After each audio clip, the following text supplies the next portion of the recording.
My name is Andrew Loretto. I am Hat Fair Director, and Hat Fair is an international outdoor arts festival that takes place every summer for 3 days in the city of Winchester, and it's the UK's oldest outdoor arts festival.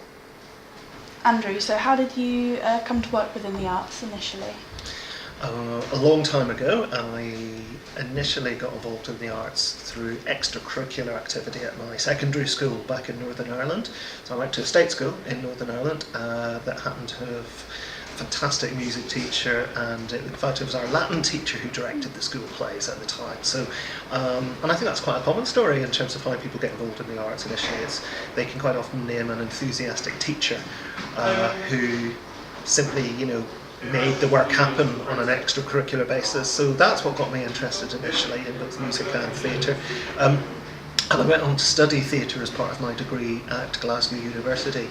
And it was whilst I was at Glasgow University, it was during the City of Culture period, a European City of Culture in 1990, that my eyes and ears were really opened as to world, international theatre possibilities, theatre forms and types. I worked part-time, as most students do, to pay my way through university. But I worked part-time at the Tramway Theatre, which is a spectacular converted tram depot. And I just saw work that blew my mind, from the likes of Peter Brook, the Worcester Group, Robert Lepage, John McGrath and Freeway, massive epic work. So that was a big part of my education in terms of getting me excited into the industry and thinking about the possibilities. That's amazing. So can you talk about your role now with the Hat Fair and everything about it? Yeah, well, outdoor arts has always been part of my work, so I've always chosen to make work outdoors as well as in venues and make work that's site responsive, and that's just always been a part of the mix of my work. So I am primarily a theatre director and writer, but I do make work outdoors, and I work with a lot of artists who make work outdoors, and from time to time I run festivals. So here I am. I've been running Hat Fair for a couple of years now, and Hat Fair 2018 was the first Hat Fair that I fully programmed, but we've also done other events such as the Woolly Hat Fair, the Christmas version, and various touring projects throughout the year. So Hat Fair is the UK's oldest outdoor arts festival. It typically attracts about 55,000 attendances each summer festival, and it's like the cheeky cousin of Winchester. It's a mix of outstanding international work from all across the British Isles and local communities as well, and students are a very important part of that mix. Great. How has the Hat Fair sort of brought a wider awareness and engagement to the arts within Winchester, do you think? Well, it's a very long established festival. It's been running 44 years now, and 2019 will be our 45th, running 5th to the 7th of July 2019. And I think we have a very embedded culture here now of audiences kind of know they're going to get something a bit strange, wonderful, unexpected. And that's the lovely thing about Hat Fair Festival, is that the audiences are on your side. They want you to win. They want it to work. There can be some other festival environments in the UK where the audiences are less embedded, less established, and so you have to work a bit harder to get them on your side, but here they're here already. That's not to say that we rest on our laurels. We're always trying to reach new audiences, new communities, and that's a very important thing for us.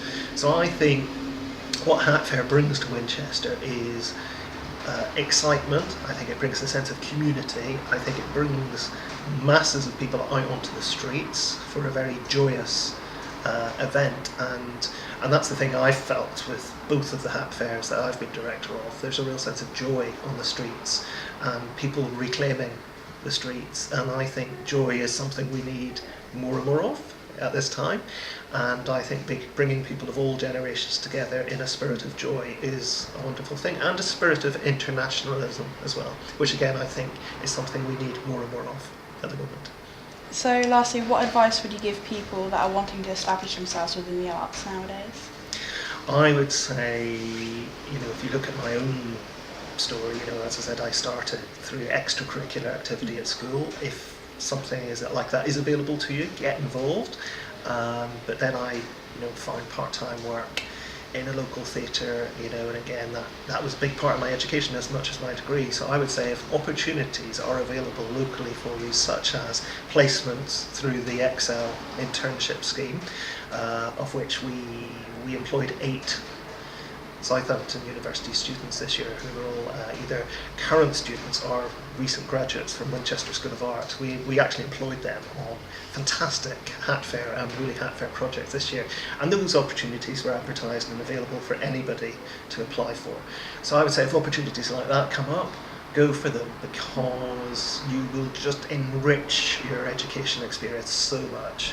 You'll learn practical skills which, when you come to the point of graduation, will be absolutely invaluable, because not only do you have all your artistic skills and your wonderful vision, which is yours, the art is always yours, but you will have built up your practical knowledge about how to deliver that artwork in a whole variety of settings. Might be site responsive, outdoors, or indeed gallery based. But critically also, your work will have reached a public audience beyond friends and family and academia, and that's so important, because ultimately that's what it's about. For any of us in the arts, it's about an audience. Without audiences, I think the art doesn't exist. It's fine to make art on your own, but really we want to connect to the public. We want them to connect to us. That's what art is about. It's about that two-way dialogue. So I would say grab those opportunities. And even if the advertised opportunities aren't there, if there is a local arts organisation that you're interested in finding out more about, then get on their website, do a bit of research, find out who in that organisation you should badger, give them a call, drop them an email, say, hello, I'm a local student, I'm really interested in your work because XYZ. Is there any chance you could give me half an hour over a cup of coffee and I could just ask your advice about the industry? 9 times out of 10, people in the industry are more than happy to do that, as long as you've done a little bit of research about the organisation in advance. But people are generous in the arts industry, and people do want to pass on their experience, because for people like myself who've been working 25 years in theatre now, which makes me feel very old, actually we depend on new talent coming through. It's a two-way relationship, just like I was saying about the audiences. It's not one way. Our work survives on new talent coming through, and so it is a two-way relationship, and that's very important to remember.